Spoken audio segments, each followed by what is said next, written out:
We have some breaking news. The Toronto Blue Jays have just made a shocking move, one that absolutely nobody saw coming. And it is in the form of Alejandro Kirk. We're going to break down what this move is and discuss what it means going forward.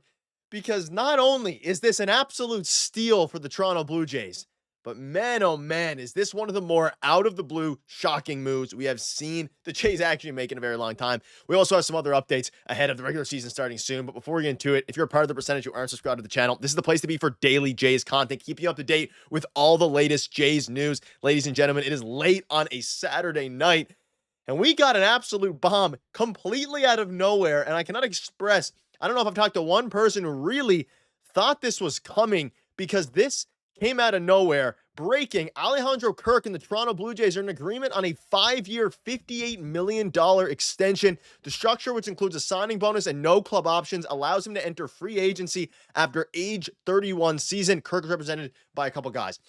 This is, wild. And I had to take a couple minutes here to just gather my thoughts, because it is not the signing that Jays fans necessarily wanted. And man, oh man, we saw breaking. It was, Saturday, late, almost, approaching midnight. And you're thinking, wow, Vladimir Guerrero Jr., it's time for him to get extended. However, it is Alejandro Kirk, who wouldn't have been a free agent for a couple more years. He gets extended on a fantastic deal. Now, we're going to dive into it all. I absolutely love this contract in every single way. Every single way. You traded away your prospect and Gabriel Moreno a couple years ago. You traded away Danny Jansen last year at the offseason. And of course, traded to the Red Sox. He signs with the Tampa Bay Rays. This is your only catcher that you have. He is young, and now you have him locked up for an additional 5 years, which takes him into his age 31 season. This is perfect for the Toronto Blue Jays. It is an absolute steal in the sense of A, the actual value amount is perfect. It is a steal. But B, it came out of nowhere because no one was expecting Alejandro Kirk, of all players, to get extended right now. But the more you start to think about it, the more it makes sense. Now, 5 years, $58 million. Very, very solid amount, right? Like, you're going to be happy. That's about an $11.6 million AAV for a catcher that has the ceiling of an all-star. And we know how good Alejandro Kirk has been and can be. And to lock him up before this upcoming season, the regular season is just days away now, is not only going to give a huge confidence boost to Alejandro Kirk, but it locks up your starting catcher for the next half decade. And even looking at his stats last year, right? He is one of the best fielding catchers in baseball as it pertains to framing and blocking. Now, he's coming off a back-to-back pretty poor hitting seasons for his caliber. And again, he is a catcher, but coming off his 2022 year when he had a 787 OPS and 541 plate appearances, he was fantastic. He's only 26 years old, so he is now extended even more. 2024, a 678 OPS, right? And then, of course, the year before, a 692 OPS. But regardless of that, even at that OPS number, with his advanced metrics, with how we know he's going to be, this contract is perfect. I don't think there is a world where this specific contract goes anything but, positive value and anything but fantastic value. It is about as good as you could have expected from the front office, and a great deal for Alejandro Kirk. And again, he put up a 2 WAR last year, 1.9 WAR the year before. But we all know, watching Alejandro Kirk, that he has the ability, and he's been lining balls all season. His first 3 years in the bigs, he combined for a 5.1 WAR. He was really good in 2022. And if he can even tap back into his 720 OPS, and I think now that he is officially the starting catcher, you don't have to worry about splitting time with Danny Jansen. And you don't have to worry about now even your next contract. You can be fully locked into buying into this team, buying into on the offensive side, and hitting line drives like we know Alejandro Kirk can and has done in the past. And it's just a fantastic move for the Toronto Blue Jays.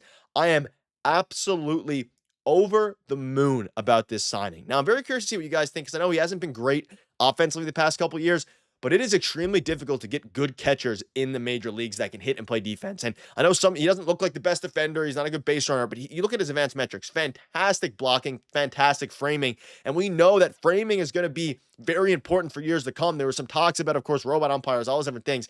We're probably going to see the automated strike zone as it pertains to the challenge system, the ABS challenge system, next season. Not this upcoming one, but the next one. But even then, framing not only still matters, you only have 2 challenges a game, But Alejandro Kirk is so good at recognizing that his value will be increased. It won't be decreased. It might be increased even more because of how good he is at the ABS strike zone system. You're playing for the future. You have your catcher locked up. And it's good to see this team spending money. And hopefully, this is the first step into another big move, which is going to be in the form of Vladimir Guerrero Jr. before opening day. Because clearly they're doing negotiations. This came out of nowhere. I don't know. There's been no rumblings in Alejandro Kirk extension. There's been no rumblings of anything like this happening. This spring, he's been very solid, 819 OPS. We have him for 5 more years in Toronto now, buying out some of the Arb years. And it is very interesting. And just a tweet that just came out from Ben Nicholson-Smith. The Blue Jays have not typically done many extensions under Ross and Mark Chaparro. This marks the front office's third ever player extension, longer than 2 years, joining deals for Randall Grichuk and José Berríos. So this is not something that happens very often. It is quite literally one of the more shocking signings we've seen that have completely come out of nowhere.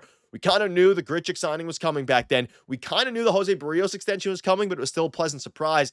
Now to see Alejandro Kirk on a contract for a next handful of seasons is not only fantastic, but it is really exciting, and you have to be happy if you're a Toronto Blue Jays fan at that AAV. And something that's interesting, again, they avoided arbitration at 4.6 in 2025.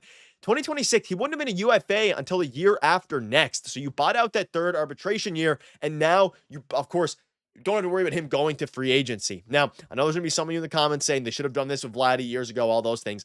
I'm just happy, whether you want to say they're learning from their mistakes or whatnot, they got their guy locked in. This is your starting catcher for the future, and you have to continue to build this team. And for now, I'm hoping that more moves are to come, but this is very, very exciting. And there's absolutely no downsides for this deal for me, because even if you are even if he becomes an average hitter, stays slightly below average hitter, his value is still in his defense and knowing the system. Because at the end of the day, ladies and gentlemen, $11.6 million is nothing for a catcher that is starting caliber, that has a ceiling of an all-star, which not many catchers in the MLB do. We know he was a catcher, an all-star, catcher in 2022, Silver Slugger winner in 2022.